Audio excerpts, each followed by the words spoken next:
Cordial saludo para todos.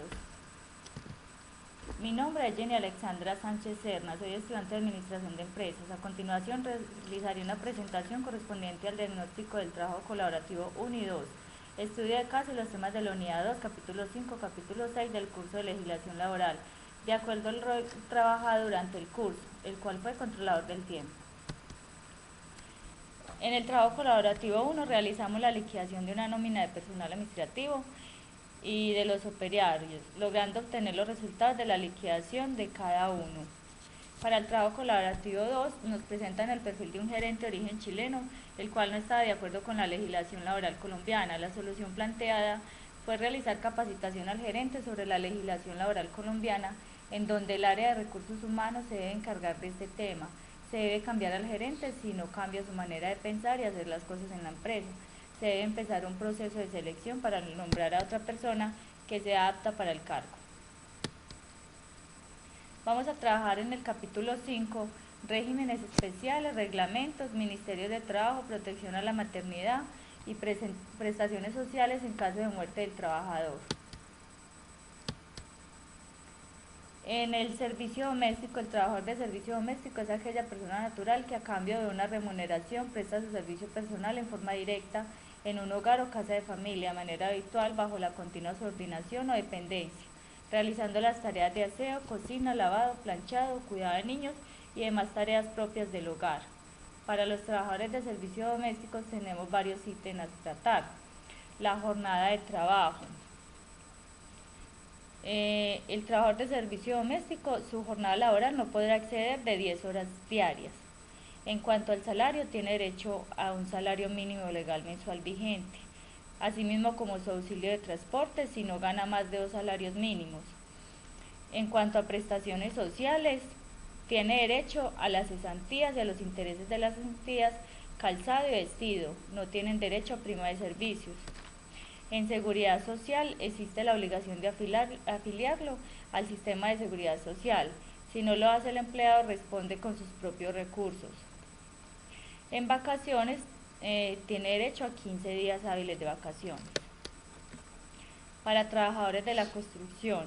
Son trabajadores de la construcción las personas que se dedican a obras y actividades que tienen por objeto construir cualquier clase de edificio y a otras inherentes a esta actividad, pero no las personas que en su calidad de arquitectos o ingenieros, proyectistas o interventores dirijan técnicamente, asesoren o controlen la ejecución simplemente material de aquellas obras. Vamos a hablar del trabajo a menores de edad. Sabemos que menores de edad son todas aquellas personas que no han cumplido sus 18 años. Son adolescentes entre los 15 y 17 años que requieren para trabajar la respectiva autorización expedida por el Ministerio de Trabajo o en su defecto por el ente territorial local y gozarán de las protecciones laborales consagradas en el régimen laboral colombiano, las normas que lo complementan, los tratados y convenios internacionales ratificados por Colombia, la Constitución Política y los derechos y garantías consagrados en este código. Violencia en el trabajo. Todo miembro deberá adoptar medidas para asegurar que los trabajadores domésticos gocen de una protección efectiva contra toda forma de abuso o violencia. Tienen derecho a un trabajo decente. Salud ocupacional. Sabemos que toda empresa o empleador tiene una obligación específica que consiste en responder por la ejecución del programa permanente de salud ocupacional en todo lugar de trabajo. Ahora hablamos de los celadores y vigilantes. Los celadores y vigilantes y en general son quienes se dedican a actividades de simple vigilancia, tienen una jornada de trabajo diferente según residan o no en su sitio de trabajo. Si bien en el lugar donde prestan servicio no tienen limitación en su jornada, y si bien en un sitio distinto solo pueden exigírsele 8 horas diarias de labor como jornada máxima, y no pueden laborar más de 2 horas extras diarias, ni 12 semanales. Para los trabajadores vinculados por jornada ordinaria de 8 horas, también se rige el recargo por trabajo nocturno, que es el 35%, y las disposiciones sobre horas extras. Vamos a hablar del reglamento interno de trabajo. Está obligado a tener un reglamento de trabajo todo empleador que ocupe más de 5 trabajadores de carácter permanente en empresas comerciales o más de 10 en empresas industriales. o más de 20 en empresas agrícolas, ganaderas o forestales. En empresas mixtas, la obligación de tener un reglamento de trabajo existe cuando el empleador ocupa más de 10 trabajadores. Existe un ente que tiene facultades sancionatorias, el cual es el Ministerio de Trabajo. Los inspectores de trabajo y seguridad social ejercen sus funciones de inspección, vigilancia y control en todo el territorio nacional y conocerán de los asuntos individuales y colectivos en el sector privado y de derecho colectivo del trabajo del sector público. Los funcionarios del Ministerio de Trabajo podrán hacer comparecer a sus respectivos despachos a los empleadores para exigirle las informaciones pertinentes a su misión, la exhibición de libros, registros, planillas y demás documentos, la obtención de copias o extractos de los mismos. En cuanto a la protección a la maternidad, en este aspecto tenemos varios frentes. Protección especial contra el despido, licencia remunerada durante las 14 semanas en la época del parto, con el salario que devengue al entrar a disfrutar del descanso. Si se trata de un salario que no sea fijo, como en el caso de trabajo a destajo o por tarea, se toma en cuenta el salario promedio devengado por el trabajador en el último año de servicio en todo tiempo si fuera menor. Prestaciones sociales en caso de muerte del trabajador. Las prestaciones sociales de orden legal que pueden tener origen en el hecho del fallecimiento del trabajador, ya sea activo o pensionado, con la sustitución pensional, la pensión de sobreviviente, la indemnización sustitutiva de la pensión de sobrevivientes y el auxilio funerario. Sus familiares o beneficiarios tienen derecho a estas prestaciones sociales que se hayan causado. Ahora pasamos al capítulo 6, en el cual hablamos de la terminación de contrato de trabajo, indemnizaciones y sindicatos. Existen varias clases de causales de terminación de contrato, que se agrupan de la siguiente manera. Causales objetivas de terminación. Estas se dan por la expiración del plazo pactado, la terminación de la obra o labor contratada, por terminación del periodo académico, por vencimiento del término fijo en caso de secuestro, por incapacidad total del trabajador, muerte del trabajador, por la liquidación o clausura definitiva de la empresa. La segunda causal es originada en voluntad del trabajador. Se da por renuncia, por el despido indirecto o autodespido, por culpa del empleador, al no regresar al trabajo una vez cesan las causas que produjeron la suspensión en el contrato.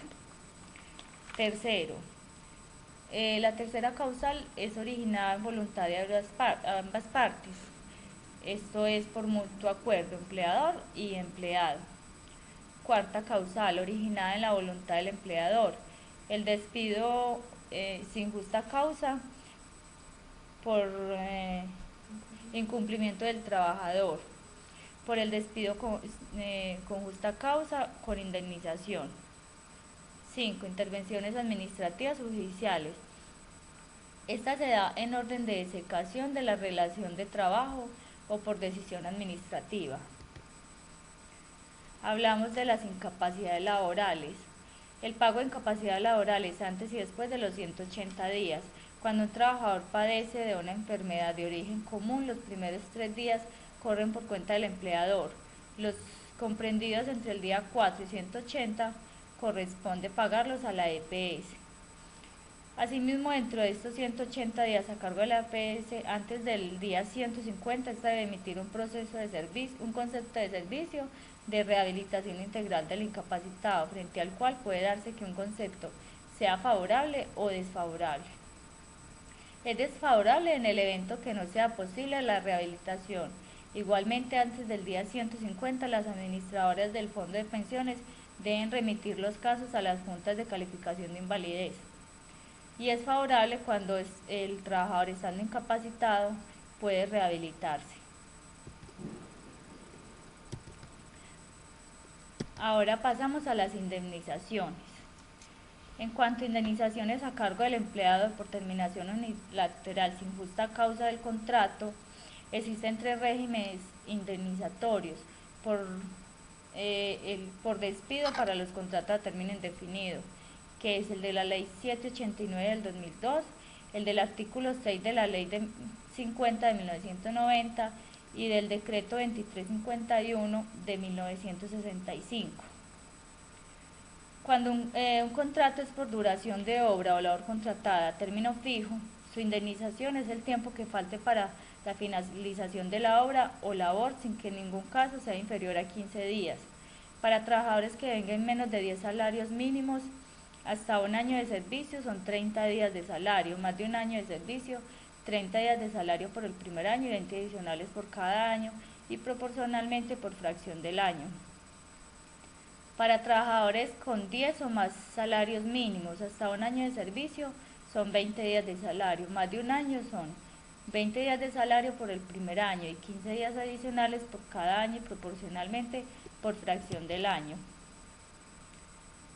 En los contratos a término indefinido la indemnización se paga de la siguiente manera: 45 días de salarios cuando el trabajador tuviera un tiempo de servicio no mayor de un año, más de un año de servicio continuo y menos de 5 son 15 días adicionales a los salarios sobre los 45 básicos por cada uno de los años de servicio subsiguientes al primero y proporcionalmente por fracción. Si tiene 5 años y menos de 10 años de servicio, son 20 días adicionales de salario sobre 45 básicos por cada uno de los años de servicio subsiguientes al primero y proporcionalmente por fracción. Si en el caso que tenga 10 o más años de servicio continuo, se pagarán 40 días adicionales sobre los 45 básicos por cada uno de los años de servicio subsiguientes al primero y proporcionalmente por fracción. Una nota muy importante en cuanto a las indemnizaciones para los trabajadores despedidos sin justa causa con más de 10 años de servicio cumplidos antes del 1 de enero de 1991 tienen derecho a la acción de reintegro a su empleo en las mismas condiciones que antes gozaban, con el pago de los salarios dejados por recibir y como alternativa cuya decisión corresponde al juez a la indemnización por despido injusto con base en 30 días de salario por cada año subsiguiente al primero. Los trabajadores que a esta misma fecha, que estamos hablando, el 1 de enero de 1991, no tienen 10 años de servicio continuo, no tienen derecho a la acción de reintegro, en caso de ser despedidos sin justa causa. Pero en este caso tienen derecho a una indemnización equivalente a 45 días de salario por el primer año y 40 días de más por cada año subsiguiente al primero y proporcionalmente por fracción. Pasamos a hablar de los sindicatos. Los artículos 12 y 353 del Código Sustantivo de Trabajo consagran la obligación del Estado colombiano en el sentido de garantizar el ejercicio del derecho de asociaciones sindicales y establecen sanciones drásticas administrativas y penales para quienes atenten contra el mismo. El directivo sindical tiene que cumplir normal y habitualmente las funciones propias del empleo oficial que desempeña. Los permisos sindicales no lo liberan de esta obligación, aunque en ocasiones solo deba atender su tarea de manera parcial para poder ejercitar en forma cabal su calidad de líder o directivo sindical. Lo uno no es compatible con lo otro, no puede descuidar su puesto de trabajo. Vamos a hablar de los trabajadores amparados por el fuero sindical. Están amparados por el fuero sindical los fundadores de un sindicato desde el día de su constitución hasta 2 meses después de la inscripción en el registro sindical sin exceder de 6 meses. Los trabajadores que con anterioridad a la inscripción en el registro sindical ingresen al sindicato para quienes el amparo rige por el mismo tiempo en que los fundadores. Los miembros de la Junta Directiva y sus directivas de todo sindicato, federación y confederación de sindicatos, sin pasar de 5 principales y 5 suplentes, y los miembros de los comités seccionales sin pasar de un principal y un suplente. Este amparo será efectivo por el tiempo que dure el mandato y 6 meses más 2 de los miembros de la Comisión Estatutaria de Reclamos que designen los sindicatos, las federaciones y confederaciones sindicales por el mismo periodo de la Junta Directiva y por 6 meses más sin que pueda exigir en una empresa más de una comisión estatutaria de reclamos. Esta comisión será designada por la organización sindical que agrupe el mayor número de trabajadores. Hasta aquí fue mi presentación. Ahora les voy a compartir unas conclusiones que quedaron de este trabajo. La legislación laboral es el conjunto de leyes y normas que tienen por objetivo regularizar las actividades laborales, ya sea en lo que respecta a los derechos del trabajador, como también a sus obligaciones, y lo mismo para el empleador. La presentación de este trabajo me ayuda a establecer parámetros para la realización de nóminas, afiancé los criterios requeridos para la selección de personal, la metodología implementada, fortalece mejor el conocimiento y aplicación de esta materia a nivel laboral. También me ayudó a conocer la nueva reforma tributaria, cuáles son sus leyes y políticas aplicables para las empresas en Colombia, según la ley